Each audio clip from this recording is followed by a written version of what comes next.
Baling ni kalau sejuk, orang dah panggil Switzerland dah. Tapi sebabkan dia panas, kita panggil dia Baling. Bukan tu aku nak cerita. Alhamdulillah masa dekat Baling, aku singgah solat Jumaat dekat sebuah masjid yang berada di atas bukit ni.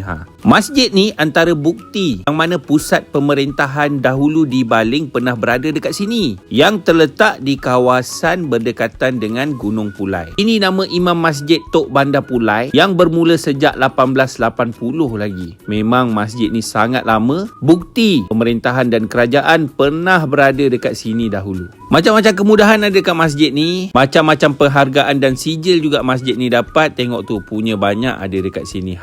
Jadi kalau datang ke Baling Kedah, antara masjid yang boleh kita datang adalah Masjid Tok Bandar Pulai di Baling Kedah ni. Sejarah awal masjid ni mempunyai kaitan dengan institusi Shah Bandar, yang mana masjid dinamakan Tok Bandar ni sempena nama Shah Bandar yang berada di kawasan Pulai suatu masa dulu.